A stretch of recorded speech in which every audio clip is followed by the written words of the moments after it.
Did I go into seclusion for a while? Yeah.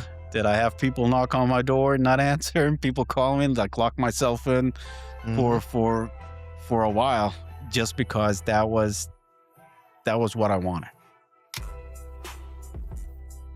They don't want to feel the feel because they are too scared of what the outcome may be, or they don't know if it's going to be a good outcome, so they turn around and try to do something else. Failing is the best reward. All right. Failing is more important than succeeding, because without failure, there's no knowledge, there's no path. So it's the fails that shape you up. A lot of people are scared to bet on themselves, just because a lot of people are scared of failure. And I think a lot of people don't take failure into an aspect of it can be a lesson. I think people take failure as an aspect of like, you failed, it's over. Listen, it's a gut feeling. Trust your instincts. Right? Make sure you're making good decisions. It's a no-brainer. Something's working for you. Keep doing it.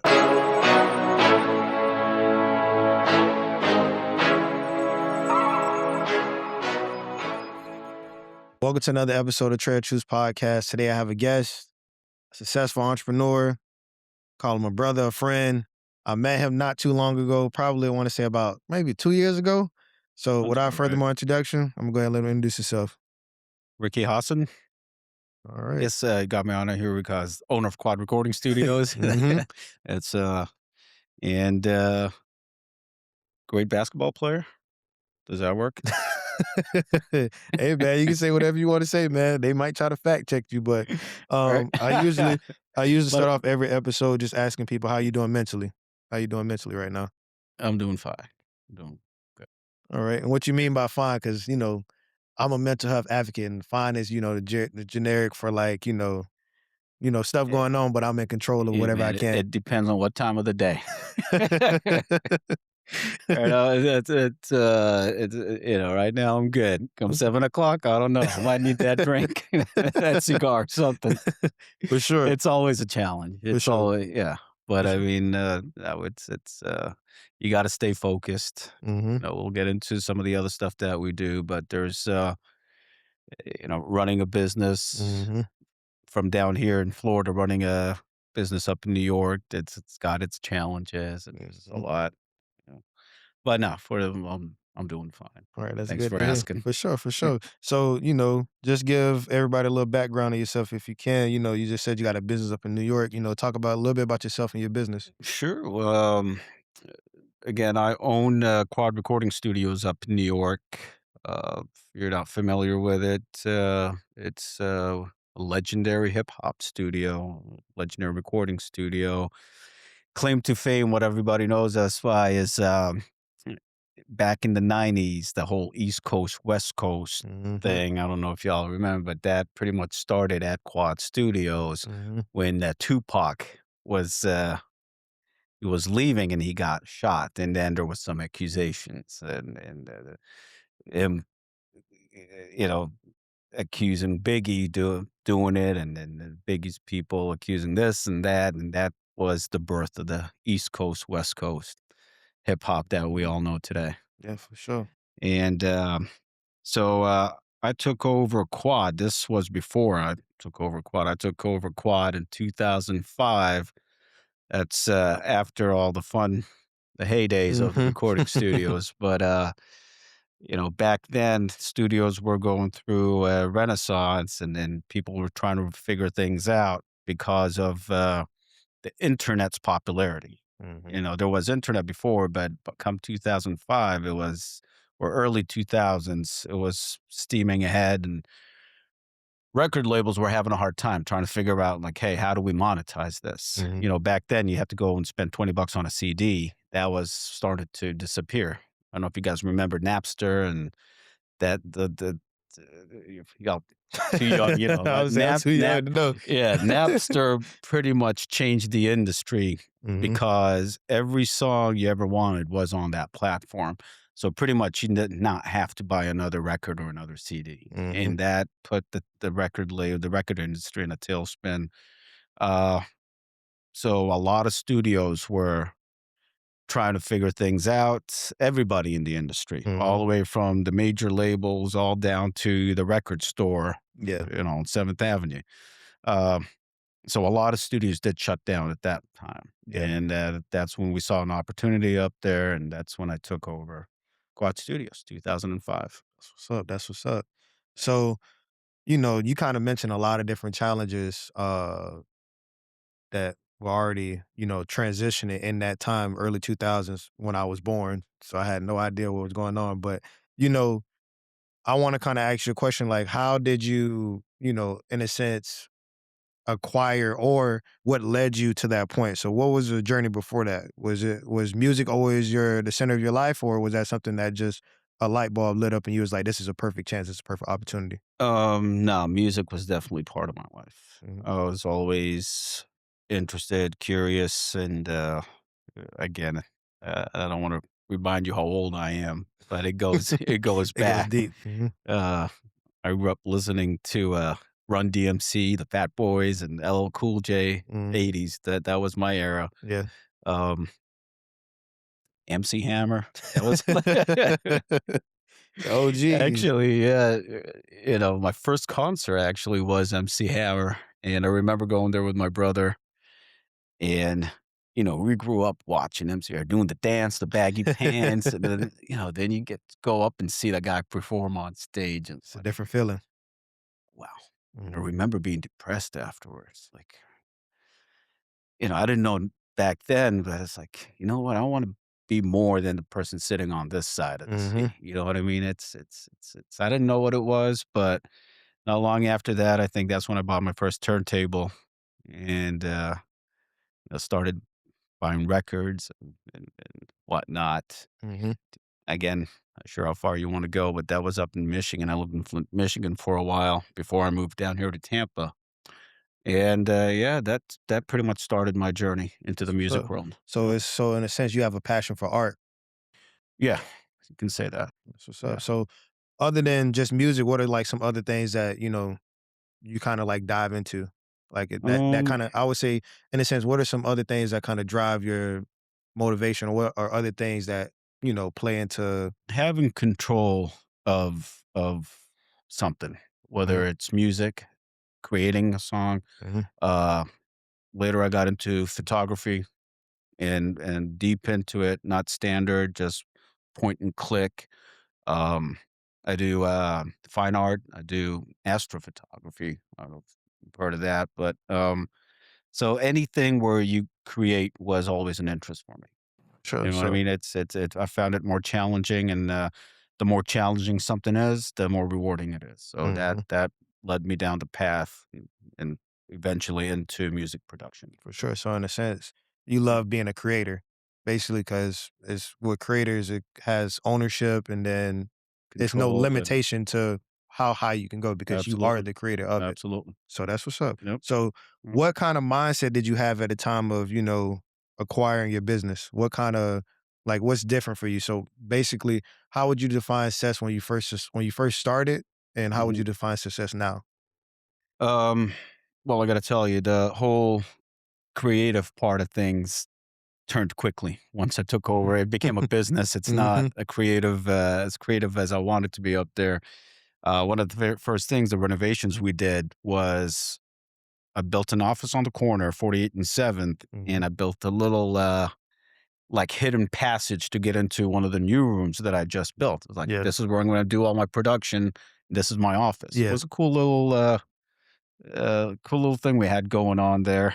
And I never, once I got up there, I stopped producing because right now you went from being artistic to being a business manager, trying Mhm. to run a business. Mhm. New York is not an easy place to run a business. So Yeah. it was very quickly things started to turn where I went from being an artist to being a business person. Mhm. And one of the challenges is the place. We were able to acquire the place because it was running out of business. It Yeah. was going out of business. Sure. So we had to take that thing and turn it around. We didn't have a lot of time, and yeah, that was one of the first things we did. So what comes with that though? So as far as in doing a whole 360 of things, like what challenges come from that? What like, just in a business aspect and a mental aspect, because I know it's not easy, turning something up from 0 to 100. Um, Just like any business, profits, losses, we gotta make sure we fix this. We gotta make sure we pay attention to that, Mhm, whether it's staffing, whether it's the equipment, whether it's the aesthetics of a place, uh, offload some of the things we don't need. mhm. So, even though the owner I bought it from, Lou Gonzalez, the guy's legendary. He's been Yep. around. He started Quad Studios in the late '70s, and he is responsible for building that name brand, and I just took it over and, made sure it stays. But, towards the end, he just lost the energy to keep up with the place, to maintain it at a very high level. So that was one of the first things we did, So is coming. how do you prevent yourself from making that, or not even making, but leading yourself into that same area or same mindset, just losing the energy? So how do you keep up? I'm old, but not that old. Mhm. So I still have a little bit left, Uh-huh. but, checks and balances, man. You gotta make sure you're always checking in with yourself. Are we doing this right? Yeah. Are we keeping up with the times? Are we, um, one of our models is our equipment always works, because you go to a lot of these big studios, like especially back in the day, they had these big consoles, half the thing doesn't work. You only have a few channels on that work. Half Yeah. the gear in the wall doesn't work. That was our first thing, and making sure that we have good maintenance, we have a good tech support system, Mhm. um, staffing, making sure you get rid of the deadbeats people. A lot of people try to take advantage of you, just making sure you're Mhm. lined up with the right people. Um, that ripped couch in the corner has to go. Yeah. Aesthetics are very important. So Uh-huh. that was one of the first things we did, is just make it a good experience for everybody to come Yeah. back in. And one of the biggest things actually we did is the changing the monitoring system, the speakers. Mhm. So that was a key part of turning Quad around. Lou Gonzalez, the old squad had, I don't wanna throw any names out, but they had speakers that were not in line to what the new modern sound sounded like, Yeah. if that makes sense. So we started switching all our speakers to what is industry standard today, they're called Osberger speakers, Mhm. and those things are pretty much the loudest, the cleanest, hit you the hardest. So that's the first thing we did, is switch out our monitoring system. Mhm. So we turned it into, not, "Hey, I'm not just gonna record, I'm going there for an experience." Experience. Exactly. You turn that thing up, you're not listening, it's hitting you, and people wanted a lot of that. Yeah, for So, sure. That's so that's that's one of the first approaches we took. yeah, that's neat. So basically anybody that does go to quad, it's like it's more of a, a welcome them, not just some temporary stay. Like for instance, it's like, in a sense, how I would envision it, like a movement. It's not Mhm. like just a vacation. Like, you're gonna Yep. wanna come back Yeah, after yeah. Oh, yeah. every experience that you have. It's gonna make you wanna come back, and Oh, yeah. then the more you come back, the more it's like family. So I gotta say, going to Quad or going to a recording studio in the 2000s was a lot different than, going to a studio in the 2020s. mhm. How It's so? it's, uh, back then, musicians still made music. Mhm, Right now, it's they're making music, but a lot of that music is more accessible to them, where you didn't have to sit in the room and spend days and hours and try to create that music. mhm, You can go on YouTube right now and download any track you want. We can't kid ourselves, but mhm. it's still, do you wanna create this record in your bedroom, or do you wanna be in a world famous or world classical recording studio where the energy just feels different? Yeah. You're working with great engineers, you're working with a great staff, so it's just, it makes more sense. Mhm, Back then, it was more of a necessity. Right now, it just makes more sense to record in the studio. So it's again, the industry's shifted a lot in the last 20 years, mhm. and right now you got AI coming up. You can type in, "Hey, I wanna sound like, whatever," and boom, you Yeah. got it. You know Yeah, what I yeah. mean? But, Technology is definitely doing its thing. is where's the artistic where's the art in that? Mhm. So it's so we're seeing a little bit of a shift. For sure. Things are changing. And while you're in, Bowo, I know you're too busy watching the episode, but just take a moment to look at the link down below. Make sure you subscribe to the Truth Lounge. Make sure you join the Truth family. Living your truth. This is the perfect place to be, and I appreciate you for tuning in and watching the episode. However, make sure you click that link below, get early access to merch, get early access to all episodes, and of course, get the behind the scenes of everything that everybody want to see. Go. Being in a people pleasing business affects you like mentally and just, as a business owner and just as a person. It's what we sell, right? Mhm. We sell, not only, you know, the music part of things, but we wanna make sure when you come in, you're getting the best experience. Yeah. So it's what I'm saying. It's a 24/7 job. There is, whether it's a 3 a.m. call or a 6 a.m. call or whatever, it's we gotta make sure that this person is taken care of. We gotta make sure we're not taken advantage of. Mhm. It's a balancing act. But like I said in the beginning, making sure that these people come into a room where all the gear works, Mhm. where they're getting a great engineer that they're getting their money's worth. Yeah, So that's pretty much what we do. 24/7. You're on it, and you're making sure that you're operating at a top level. for sure. And Yeah. my next question is, you said something earlier when you were talking about how you're at the MC Hammer concert. You say you were depressed after seeing him perform, and you wanted like to not be the one It's watching, but be the one that's on the stage. I figured that out later. I'm not Yeah. gonna lie.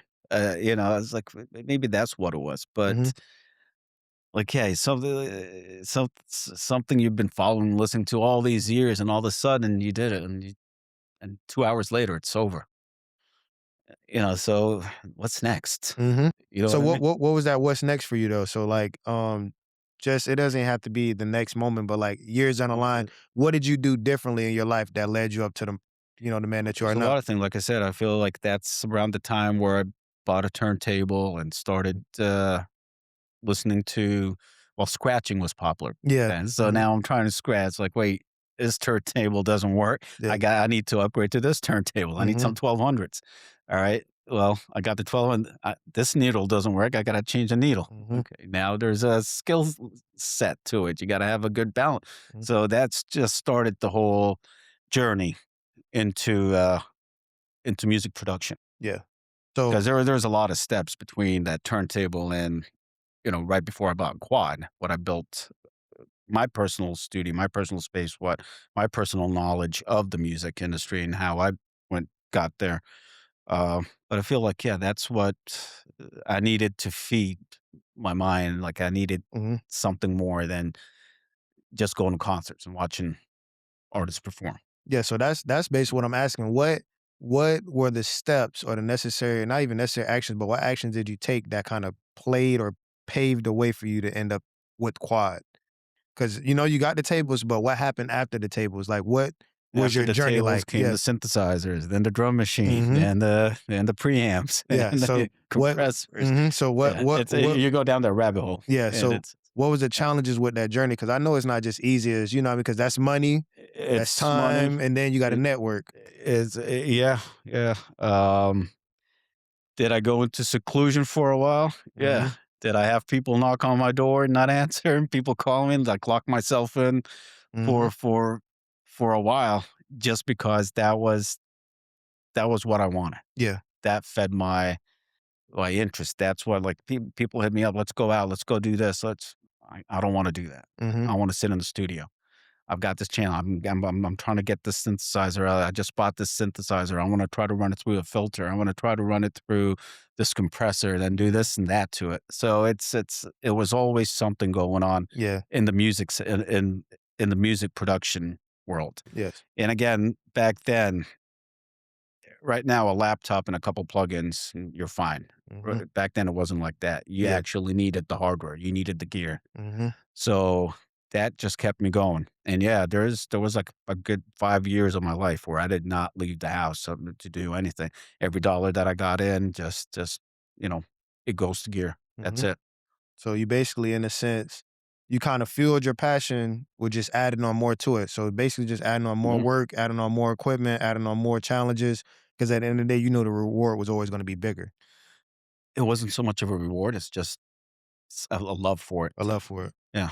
It's just something I enjoyed, Mhm, going out with friends and doing this and that. Yeah, that's okay. But sitting in my studio and trying to come up with this beat or come up with that. mhm, If we want to get into it, I feel like early 90s, like mid 90s, I started getting into electronic music. mhm, And that presented a whole different, not challenge, well, maybe challenge, because now you're not listening to a traditional song. You're hearing sounds like, wait a minute, how do you make that sound? mhm, Or how did they create that? Where did that come from?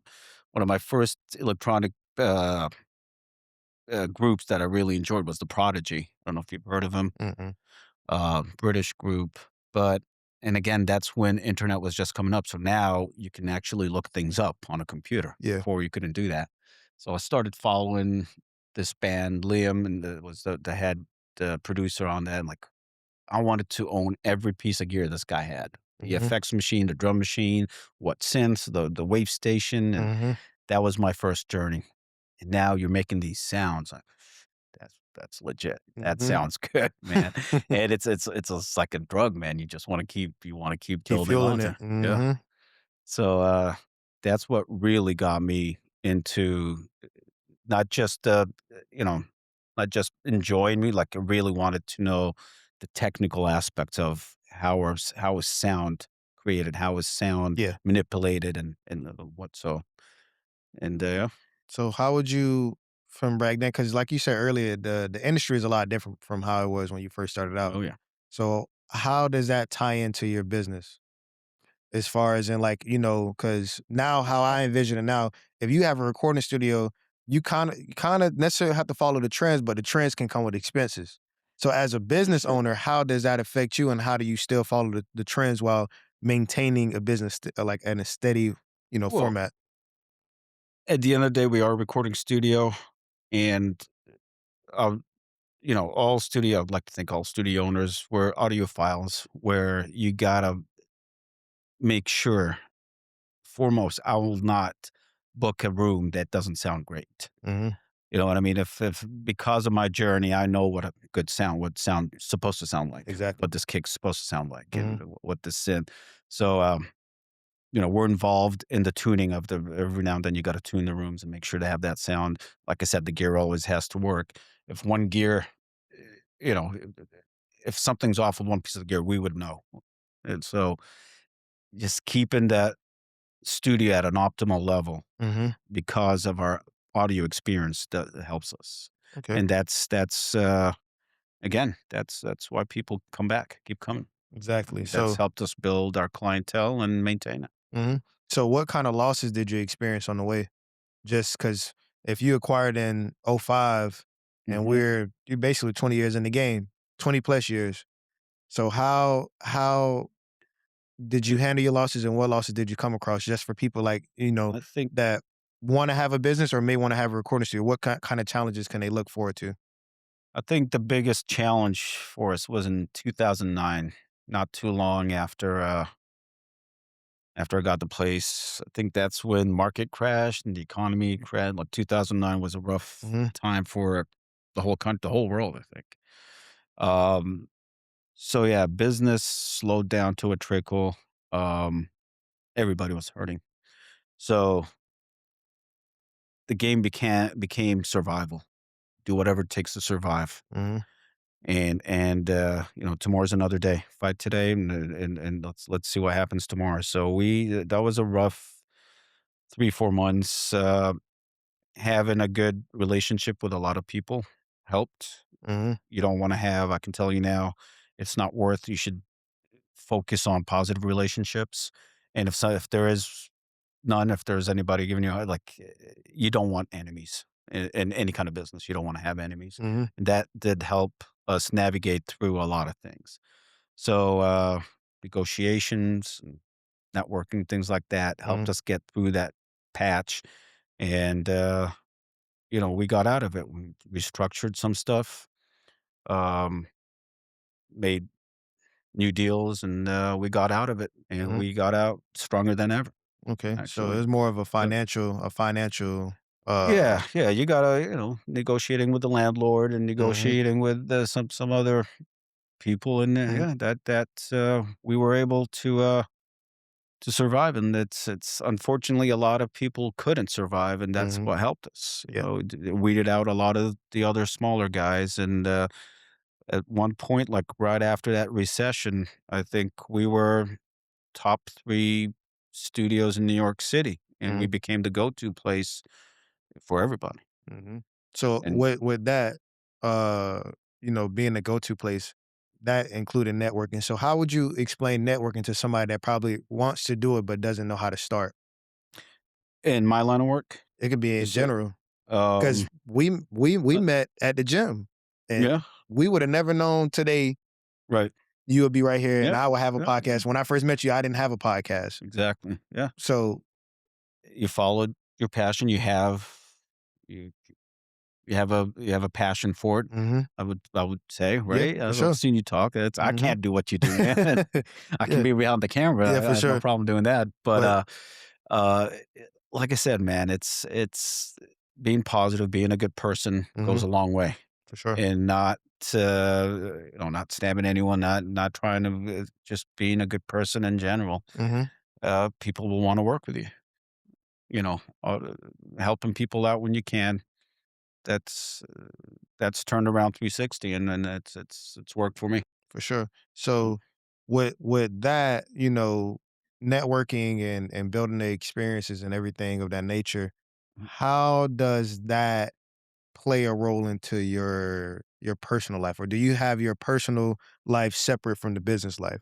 Because I know sometimes when you're networking, you can begin to add people into your personal life, or is that something as a business owner you have to watch out for? Listen, being down here in Florida, I mean, that's one of the things that I lost being down here.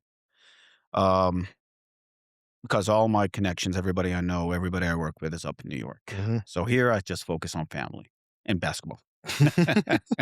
It's I try to take care of my 2 boys, which, Jordan, Hmm.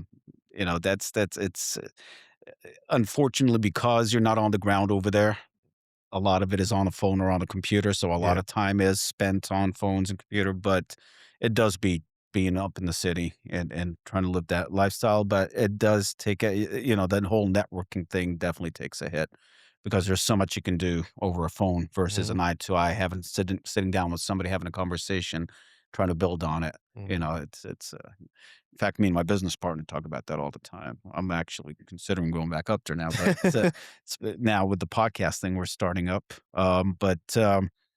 Yeah, what helped me make this move was in around 2011, 2012, when Jordan turned 3 or 4.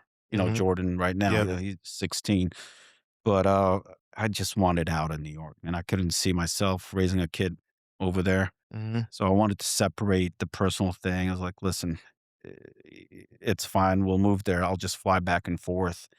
Let's go back down and start a real family life down in Florida Hmm. versus trying to do it in the city. Yeah. So that's at the time, one of my interns actually uh started showing interest. Apparently, I did not know that back then, but he started showing interest in doing tech work. I always got along with the techies. Hmm. That's the language I speak. Yeah. So we hit it off. He's a tech. He's interested in doing tech stuff. He started Hmm. fixing some of the equipment, and later moved up to engineer. And then he approached like, "Listen, uh, are you interested in having a partner?" At first, I was like, "Nah, I don't, I'm not into having Yeah. partners and all." But then when I saw the life being down here and trying to run a company up in New York, it's like I felt like it's time. You know what? I trust this guy. Hmm. We have a really good relationship. We speak the same language, which we don't. He was actually from Italy, but yeah, it just made a lot of sense. So he came in, I think, 2012. And, that really helped us out as well, For because now sure. I have somebody up there that I can trust Hmm. who can run a business up. I can do a lot of the behind the scenes stuff from down here, Yeah. and it's just a good balance. For sure. Yeah. For sure. So let's talk about the transition that you made into podcasting. Yeah. So I want to ask a question and it's pretty like as standard as it can be. What what does it feel like being able to be versatile when you're only known for one thing? So you're known as a Right, recording studio, but how does it feel being able to branch out into different things? Because most people like to stick to the main standard and be this one thing and try to be the best at right, this one thing right, instead of being the best at everything. right. I'm not gonna lie, it helped a lot Mhm, having a recording background. Um, because if you think about a podcast is half audio, half video. mhm. So we had the audio thing Yeah, for sure. locked in and word of mouth just saying, hey, you're in a recording studio and now we can get you the setting that you want. Mhm, It kind of, booked itself. mhm, So, you know, we didn't really get into it that much. Actually, when we started talking, it was like, listen, I feel like this is a path a lot of people are going. You know, music becoming easier to produce and you can't recreate this in your bedroom. I mean, you exactly. can, but you're not gonna bring, a guest into your bedroom and Mhm. and try to do this. It's just gonna so, we started using some platforms, Mhm, put our studio up there. Well, I have about 7,000 square feet up there. We have 2 floors, about 3,500 square foot per floor, so there's a lot of space to create these mhm. sets. We picked 2 main we first, we picked 1 main set. I remember me and my partner just going on Amazon looking for these wood walls and for some nice chairs and Uh-huh. a nice table, and well, let's do it. I fly up there, spend a weekend. We put all this stuff up, and we started advertising it. It just took off. Yeah. So Surprisingly, the medical community, like we have doctors coming in almost every mhm, day talking about some new treatments, some new pills, some new exactly. and so on. Yeah, so my follow-up question would be, would you agree that expansion is good for almost anybody in any field? Smart expansion. Mhm. Can Don't you elaborate? expand, to make sure you want to expand in the right direction. If Mhm, something's doing really well, then yeah, you expand. If something's not doing well, obviously you don't want to go that route. exactly. But we started with what we have, and we found that it was definitely generating uh, the results we want. Mhm, So it just made more sense for us. exactly. Not too long after that, we got connected with St. Clair Music, no, sorry, St. Clair Broadcast Group. Mhm, It's a huge media company. They approached us. They want to do a soccer show. And that show had Tim Howard and Landon Donovan, which Landon Donovan was the captain of the US national team forever, and Tim yep. Howard was the goalkeeper there. Mhm, And they started doing a show with us. And the next thing, now they want to do an NBA show. So now we're doing the Vince Carter, Tracy McGrady mhm. show.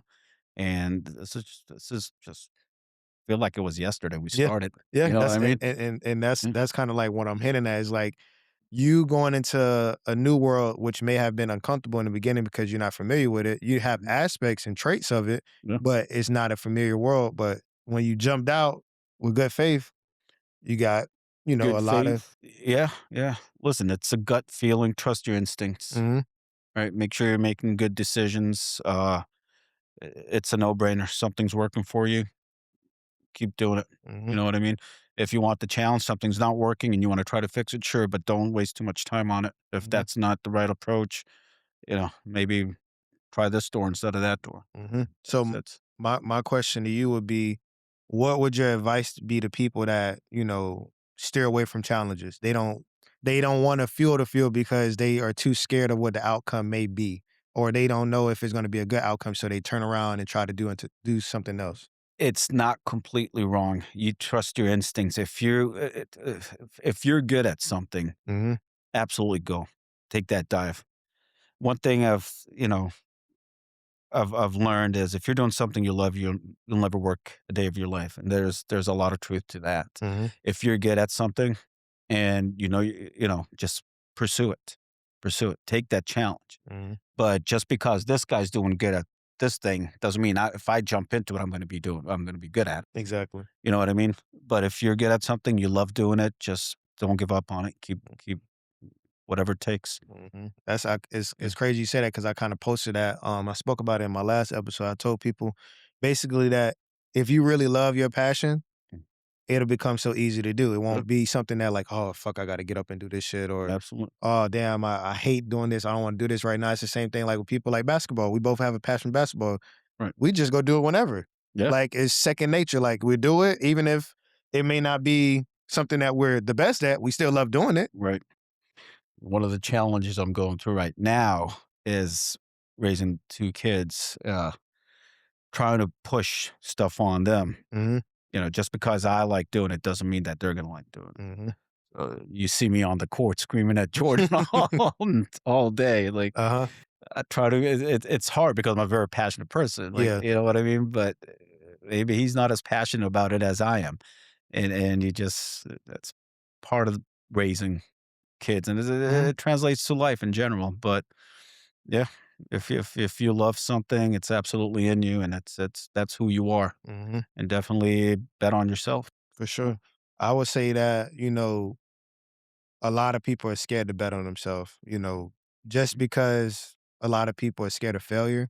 And I Mhm. think a lot of people don't take failure into an aspect of it can be a lesson. I think people take failure as an aspect of like, you fail, it's over with. It's like, Failing is the best reward, alright? mhm, Failing is more important than succeeding, mhm, because without failure, there's no knowledge, there's no path. mhm, So, it's the fails that shape you up, and so, absolutely, just how you handle failure is a different thing. mhm, Some people, buckle up and they're done. No, just do whatever it takes to live another day. Now, you have that much more knowledge under your belt, exactly. and you're gonna make better decisions next time. Mhm. So I wanna ask a question that, you know, I feel like I kinda harped on this kinda late, and I'm still young, but this is something that I kinda gravitated towards basically, I wanna say recently, probably last year or this year. Um, how do you still find time to have fun while running a constructive, business and just having a busy life? How do you still find time to, enjoy life for what it is? Because with me, I'm very goal driven. So everything, once I achieve something, is like, all right, what's next? Mhm. But I don't never take time to actually celebrate it and enjoy my life. I just keep going on to the next goal and the next goal, basically since being a fixer. Right. So how do you find time to actually enjoy life aside from the business? I don't. I'm Nah, shocked you say that. I'm shocked you say because it's because with me, like for instance, like you know, we talk outside of this, but like when you were like on the boat, yeah. I probably when you asked me that, me being on the boat, I probably been on the boat once in my life. So like by you doing, I'm like, damn, that's nice. Like actually having time to just, all right, I'm gonna just go out on the boat. Yeah. But That said, I think I've been on the boat once in the last year. So, sure, we have a boat, and, it's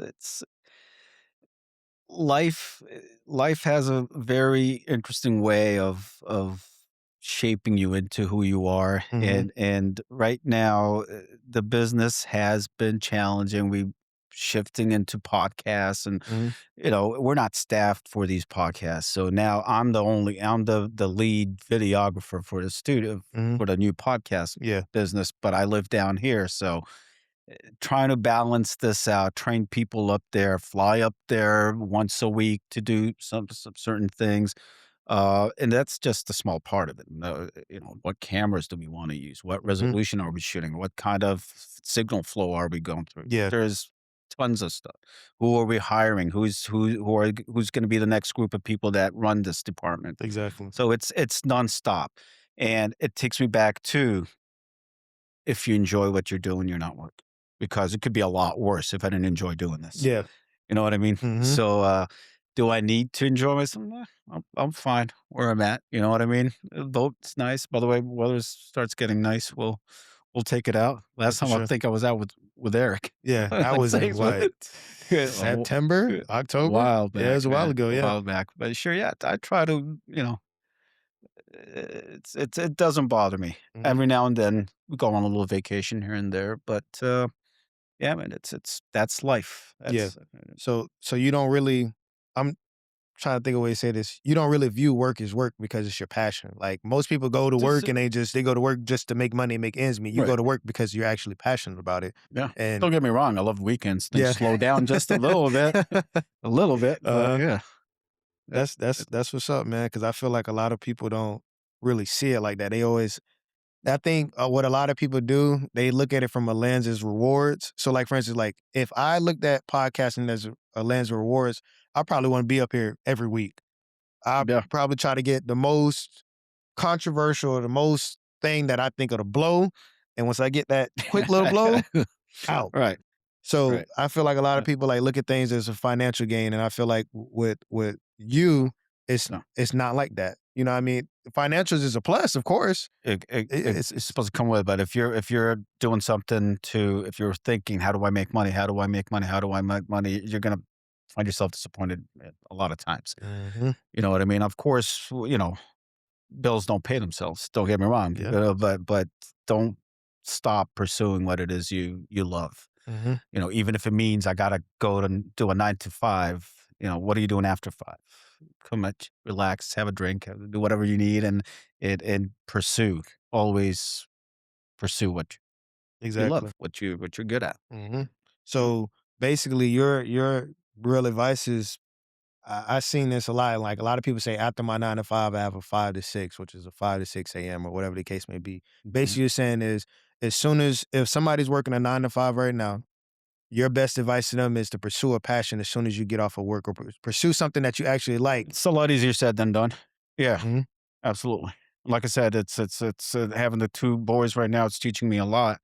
Um, by the time I was 16, I had tons of passions, Mhm. and right now, trying to navigate this new world, social media, TikTok, and Mhm. I don't know how people build passions for things. It's I think the whole world's trying to figure things out right now, but, having different passions, whether it's computer coding, Mhm. photography, and Mhm. it's that kept me busy, and that's, hey, there's rewards in that. Mhm. Um, so that keeps you going. Mhm. But, yeah, I don't get it today. I don't know how to do it. I don't know, gotta watch some more podcasts. Maybe somebody's got it figured out. Yeah, man. It's I tell people all the time, it's a lot of time and it's a lot of room to grow. So just because you don't have it figured out now, you can figure it out tomorrow, next week, next Absolutely. month. So Absolutely. my question to you is, how has, being a family man, kind of developed you more as an individual and as a person? It's every day is a new day. Mhm. Every day you learn something, For sure. and you're trying to navigate through it. Again, yesterday alone, and Jordan was like, "I'm never playing basketball again. I'm never playing basketball with you again." I was like, "Okay, so now what do I do? How do I?" You know?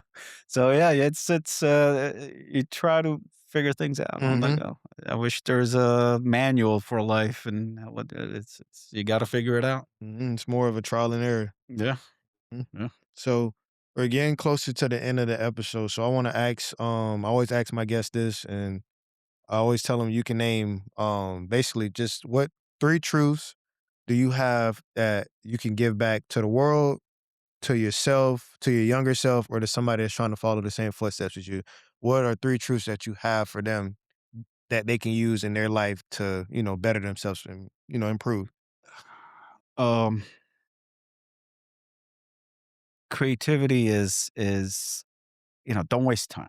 That's what don't try if there is something you're interested in, go for it, try it out. If it doesn't work, go to the next thing, Mhm. but don't just waste time. It's especially the younger years. Mhm. Can't teach old dog new tricks type thing is kind of stands, but as a younger person, your mind is ready to absorb a lot of information, a lot of interest. Go for it. You'll find it. I don't know what it is, but you'll find it eventually. And once you have it, work on it. Let it. There's a lot of rewards. One thing I liked, the road less traveled. Mhm. There is truth to that. It's the rewards are better on that path. It's not a necessity, but you know getting wins out of that path and trying to figure this out. And you've been working on it for weeks, and now you got it figured out, and Mhm. that just builds your passion for it. Yep. That makes you want to do it more and pursue those paths. Because Mhm. right now we said, hey, if you're doing what you love, you're not working. I feel like people don't know what they love yet. Like it's so hard for people to figure out Mhm. what am I good at? What's my passion? Mhm. So again, that's one of the challenges with my kids that I'm trying to figure out. Mhm. Yeah. So Start early. Don't waste time. time is very That's important. it goes fast, man. It Mhm. goes fast. Mhm. So Yeah. another question I have for you before we go ahead and end the episode. Just being in the industry, what is one of your most favorite things about the industry, and what is your one of your most unfavorite thing about the industry? Like a little fun fact. Perks. You got cool perks being Mhm. in the industry. Like someone wanted to meet little Techo. I want to go to a Playboy party. I make a couple phone calls. We can do these things. Mhm. Uh, Funny thing is, my wife was a big fan of the Roots when they played here a few years back. I had to call my buddy, who's their main engineer. They got us these passes, and apparently they're like artist passes. So we were on the stage with them.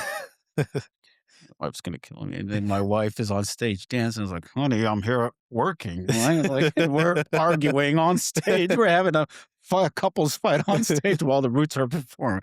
That was fun. That was a funny time. I mean, it's really hard. I'm blessed, man. Mhm. I like there is no doubt. Sure, having a business in Times Square, New York, it's got its challenges. Mhm. You know what I mean? But again, it could be, we're not out there saving lives. We're in the service industry trying to make music, trying to help people make music. So Mhm.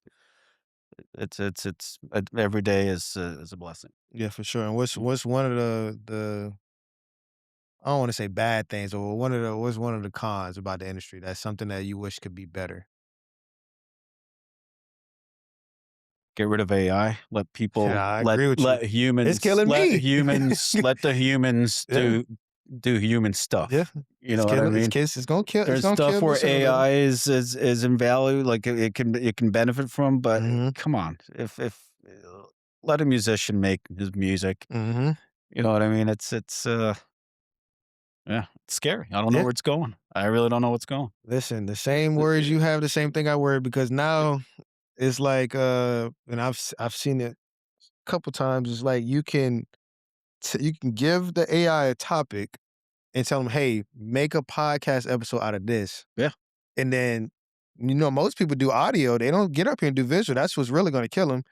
And yeah, now, yeah, just on yeah. going on the side, YouTube has now striked people. So if you have a AI speaking for you, you cannot get monetized or anything like that. You can get Right, likes right. and shares and shit, but you don't get paid from it. But my thing is, This reminds me of 2005 when I took over the studio, mhm, when the industry was trying to grapple with how the internet is changing the business, and I feel we've started this battle right now with AI, and hopefully they'll get it figured out pretty soon. But yeah, that's one of the things that they're using. That if something's AI generated, or you're not going to be, we're not going to sign you up because now, as a major label, I can't go out and make the money I want to make on this product. mhm. You know what I mean? So it's they're trying to figure things out, and yeah, we'll see.